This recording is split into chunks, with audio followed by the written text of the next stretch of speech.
I stood in my son's kitchen, the morning Arizona sun blazing through the windows, and listened to my daughter-in-law tell me I was worthless. You've been here 4 months, Walter. 4 months of eating our food, using our electricity, taking up space. Either you start paying $3,000 a month, or you find somewhere else to live.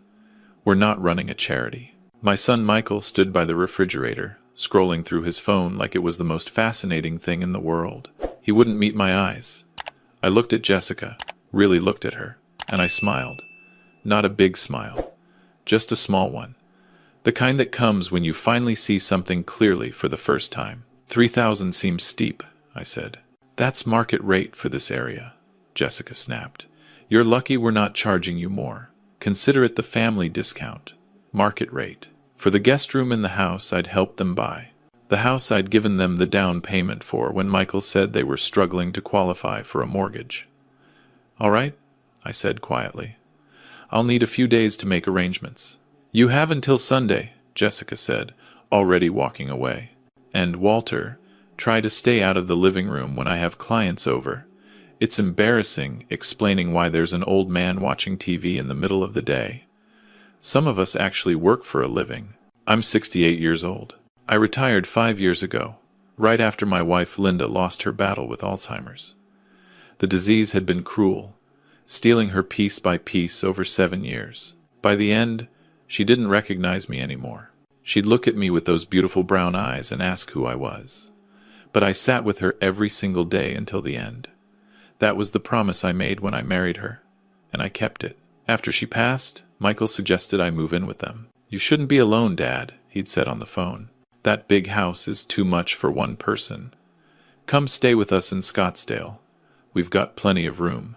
What he didn't say was that Jessica had just quit her job to become a real estate agent, and they were burning through savings faster than Michael's software engineer salary could replace it. I should have seen the signs then.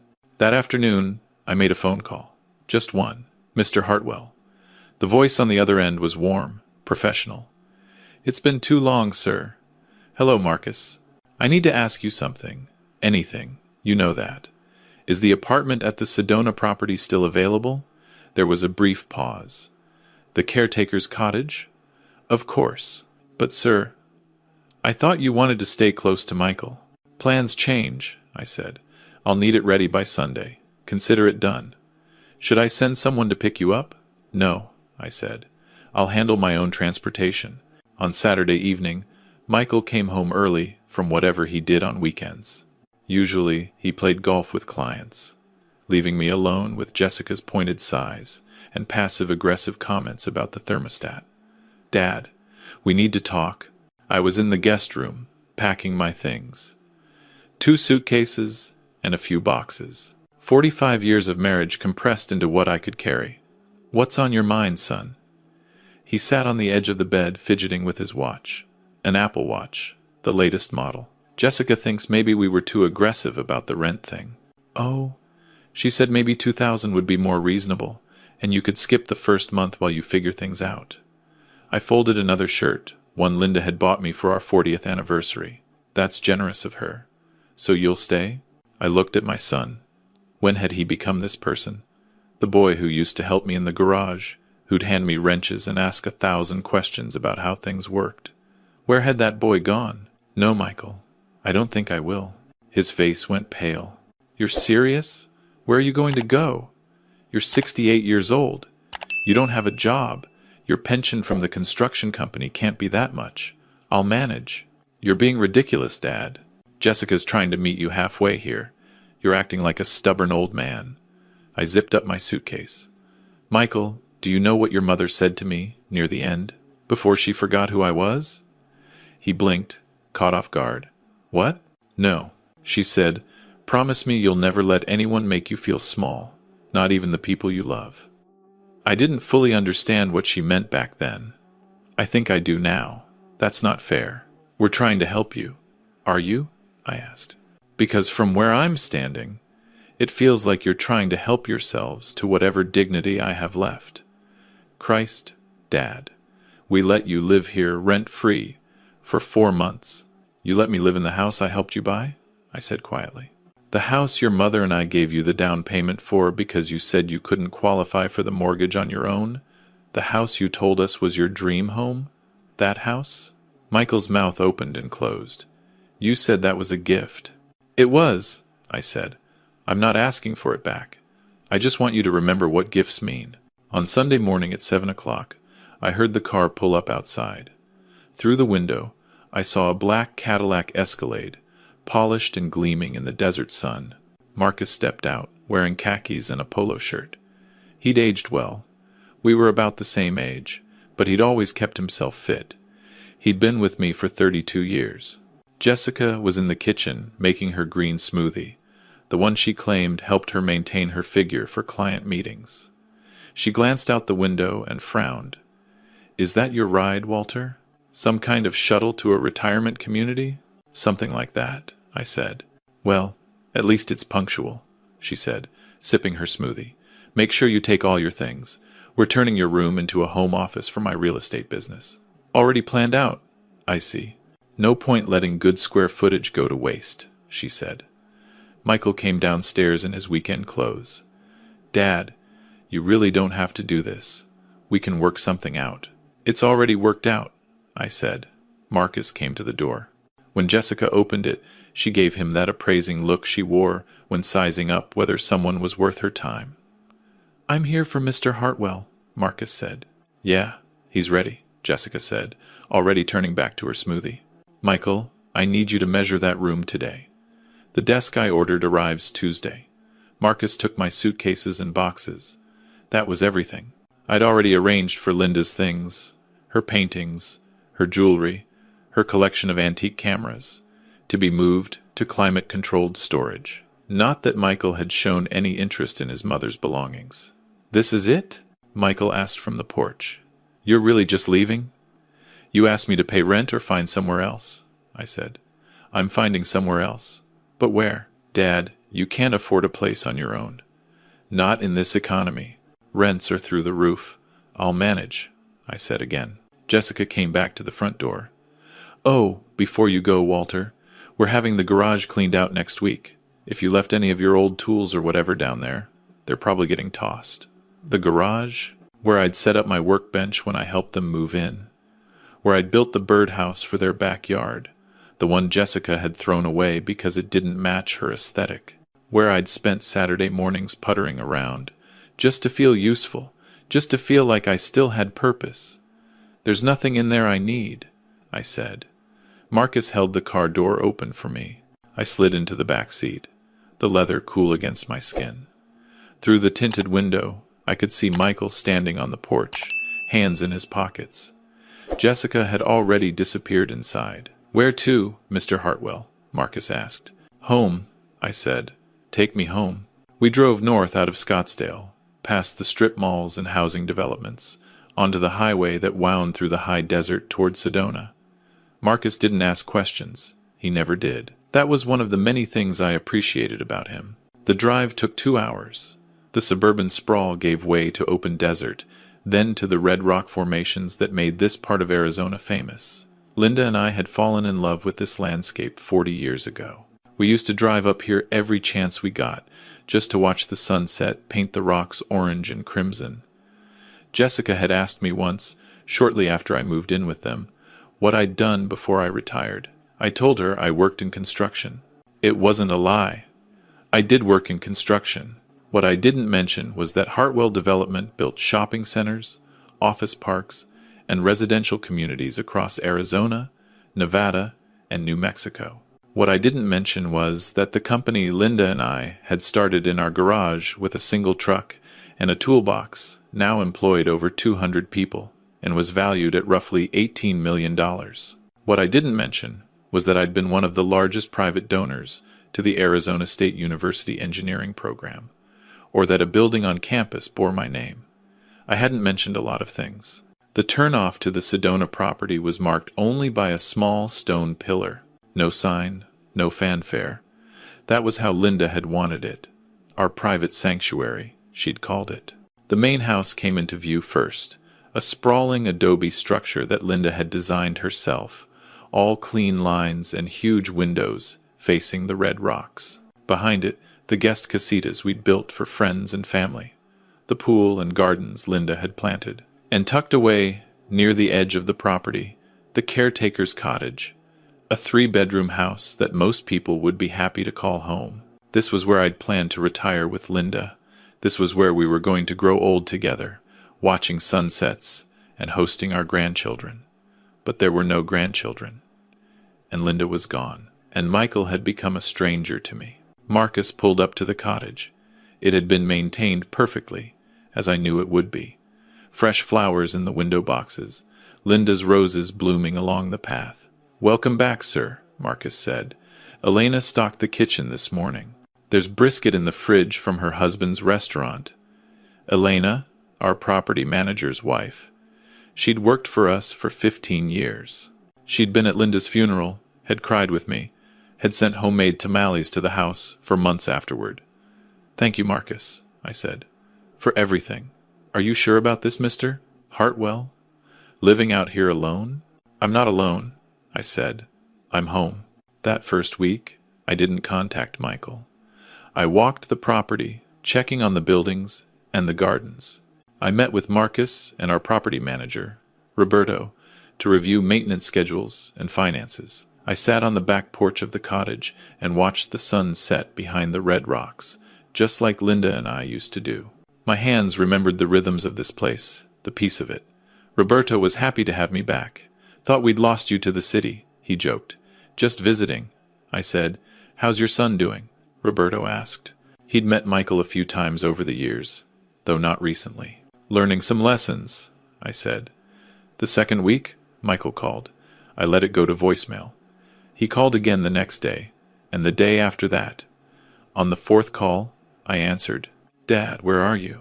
I've been trying to reach you for days. Jessica said you haven't answered any of her texts." "I've been busy," I said. "Busy with what? Are you okay? Are you eating? Do you have your medications?" "I'm fine, Michael. How's the home office coming along?" "Forget the office. We need to talk." "Can I come see you?" "Where are you staying?" He paused. "Wait, how are you paying for wherever you are?"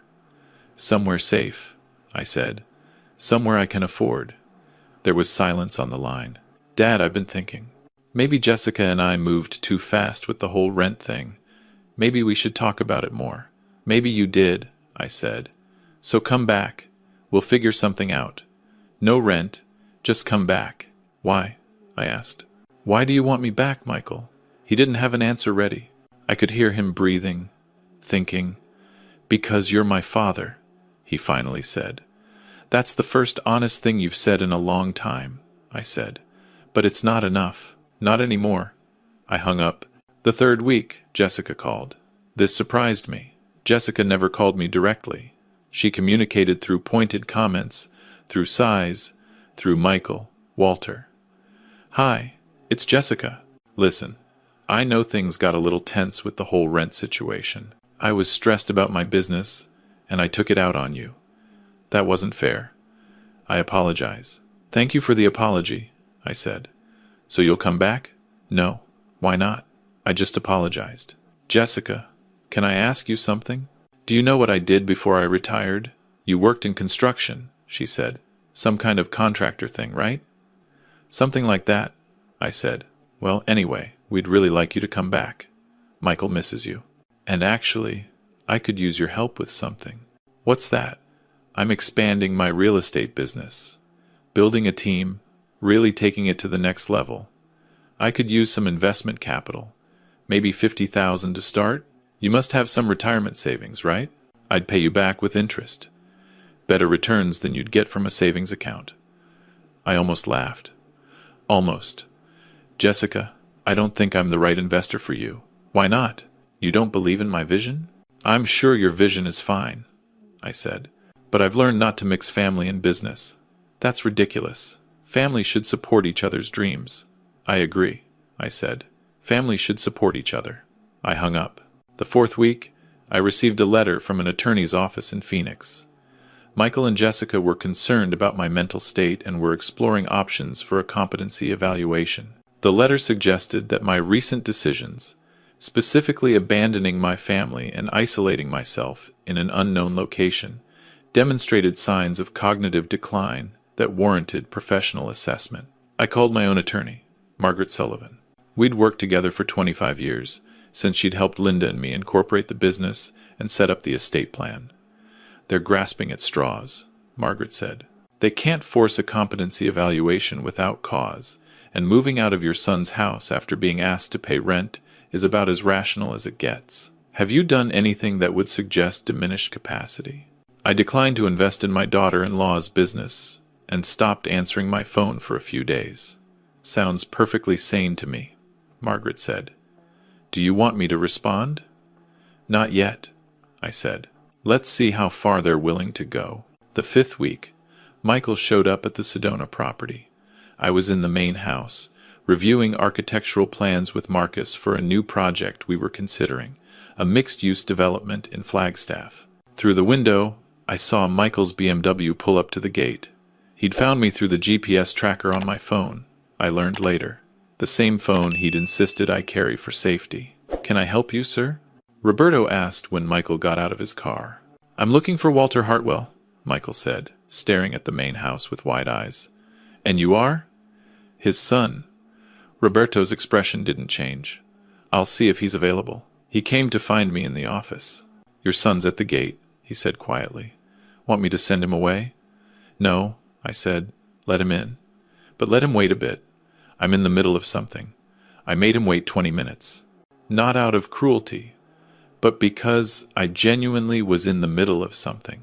When Marcus and I had wrapped up our discussion, I walked out to the main courtyard where Michael was standing, staring at the house, the grounds, the view of the red rocks. Is this a resort? He asked, not looking at me. Some kind of retreat center? No, I said. This is mine. Yours? This whole place? Yes. He turned to face me, and I saw something I hadn't seen in years. Confusion. Real confusion. But how? You were a contractor. You worked for a construction company. I never said I worked for a construction company, I said. I said I worked in construction. Hartwell Development. This is your company? It's the company your mother and I built, together, for over 40 years. He looked around again, at the main house, the guest casitas, the swimming pool, the manicured gardens, the red rocks towering in the background. How much is all this worth? Does it matter? You let me think you were broke, Michael said. His voice was strange, tight. You let me and Jessica treat you like you needed our help, like you were some kind of burden. You treated me that way on your own, I said. I never asked for charity, but you could have told us. Why? I asked. So you'd treat me better because of what I own? So you'd respect me because of my money instead of who I am? He didn't have an answer. Your mother and I built this business over 4 decades, I said. We started with a pickup truck, a toolbox, and $20,000 we'd scraped together from working 3 jobs. We were terrified. Every month, we weren't sure we'd make payroll. We worked 100-hour weeks. We learned everything the hard way. We failed more times than I can count, and we got back up every single time. But we never forgot where we came from. We never forgot what mattered. I looked at my son. When your brother died, I thought the grief would kill us.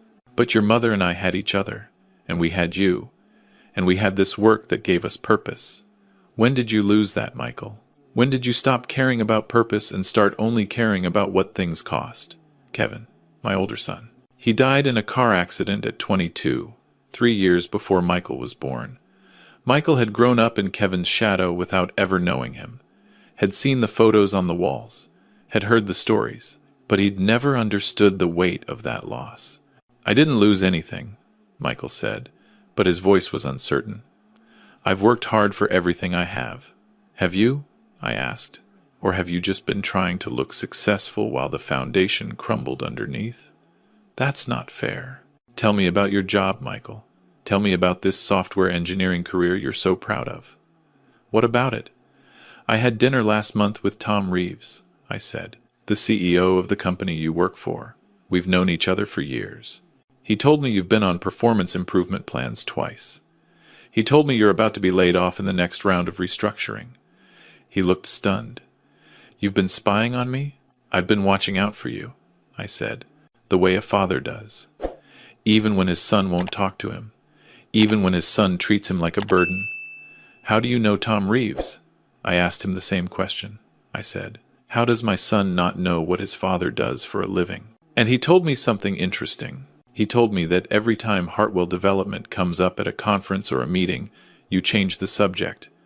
You never mention your connection to the company. He thought maybe you were embarrassed. Michael's face crumpled. "I wasn't embarrassed," he said quietly. "Then what?"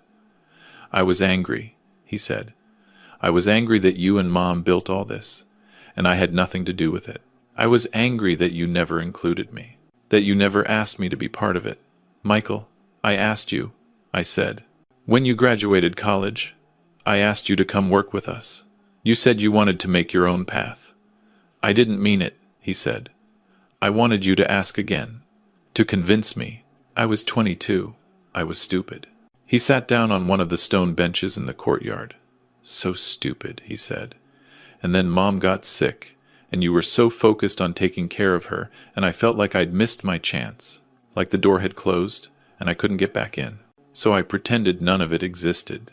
I told myself you were just some retired contractor living on a fixed income, because that was easier than admitting I'd walked away from everything you and Mom built." We sat in silence for a while. A pair of hummingbirds danced around the feeder. Elena kept filled with sugar water. The sun was starting its descent, painting the rocks gold and amber. "Why didn't you ever tell Jessica the truth?" I asked. "Because she would have wanted the money," he said. "And I didn't want her to have it. I didn't want her to look at you and see dollar signs. I wanted her to love you for who you are." He laughed bitterly. "Shows you how well that worked out." "What happened, Michael?" I asked. "What happened to my son?" He looked at me with tears in his eyes. "I don't know, Dad. I've been asking myself that question for weeks, ever since you left. I look in the mirror and I don't recognize the person looking back. How did I become someone who charges his own father rent? How did I become someone who lets his wife call his father dead weight?" The next morning, Michael came back. He didn't call ahead, just showed up at the cottage where I was having coffee on the porch. "Can I sit?" he asked. I nodded toward the empty chair. He looked different. The same clothes, but something had shifted behind his eyes. "Dad, I've been up all night thinking about what you said. About purpose. About what matters. And I realized something. I don't have any idea what matters to me anymore. Maybe I never did." "What do you want to do about that?" I asked. "I want to learn," he said. "I want to understand what you and Mom built and why you built it. I want to know what drove you, what kept you going when things got hard. I want to find that for myself. And Jessica?" He looked down at his hands. "We're getting divorced. She filed yesterday. When she found out about all this, about the company and the property and everything, she wanted to renegotiate the prenup. Said I'd defrauded her by hiding assets. When I told her the assets were yours, not mine, she got even angrier. She said I was useless, that she'd wasted the best years of her life on a man who couldn't even inherit money properly." "Sounds like Jessica," I said. "The funny thing is," he said, "I think she's right. About me being useless. I've spent my whole adult life trying to look successful without actually accomplishing anything. I've got a fancy car I can't afford, and a house that's mortgaged to the hilt, and a job I'm about to lose. I've got nothing real. Nothing that lasts." "That's not entirely true," I said. "You've got a father who loves you, even when you make it really hard." He wiped his eyes. "Can I work here?" he asked. "At the company? Not as an executive or anything. I know I haven't earned that, but at the bottom, learning the business from the ground up, like you did." "Why?" I asked.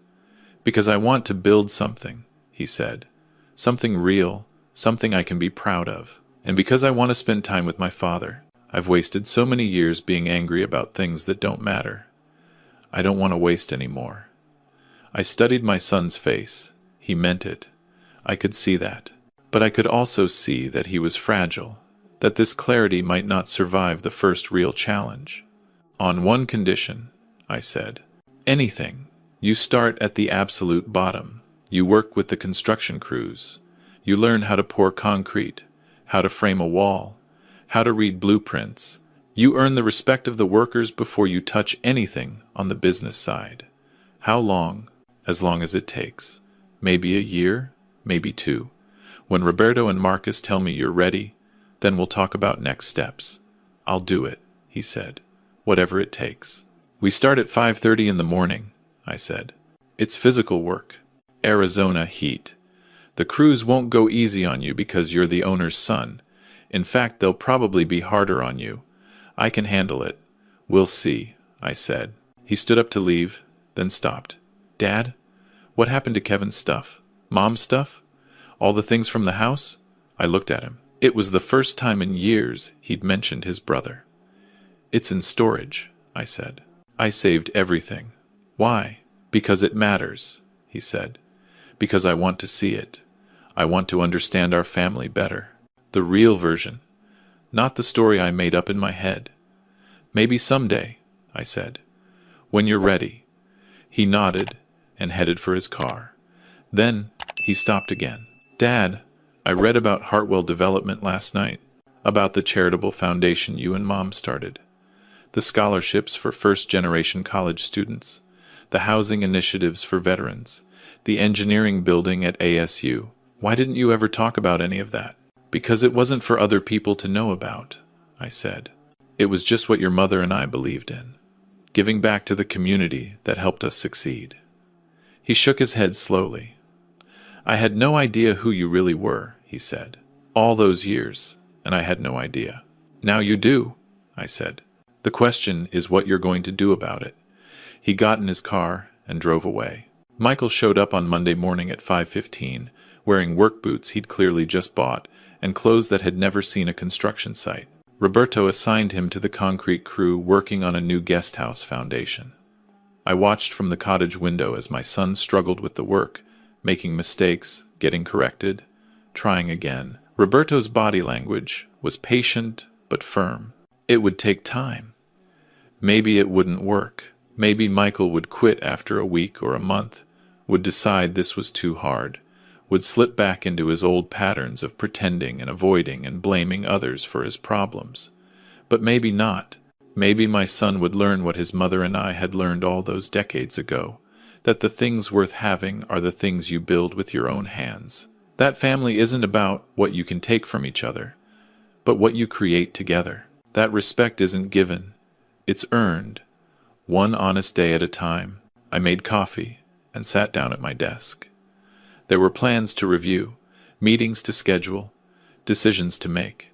The work of the company continued, as it always had, through seasons of loss and change and unexpected renewal. Linda's photo sat on my desk, the one from the day we broke ground on our first commercial project. We were young and terrified and covered in Arizona dust, grinning like idiots. She'd known even then what we were building, not just structures, but a legacy. I picked up my phone and texted Michael, "Drink water." Roberto says the new guys always forget to hydrate. 3 dots appeared. Then, already learning that the hard way. Thanks, Dad. It wasn't much, just 4 words and an abbreviated title, but it was honest. It was real, and it was a start. Outside, the sun was rising over the red rocks, painting the desert in shades of gold and copper. In a few months, Michael might give up and go back to his old life, or he might stick with it, might learn the business from the bottom up, might become someone I could pass this legacy on to. That was the thing about building something. You couldn't rush it. You had to lay the foundation carefully, one layer at a time. You had to trust the process. You had to have faith in things you couldn't yet see. I sipped my coffee and watched my son learning to mix concrete. Maybe this time would be different. Maybe we'd both build something worth keeping.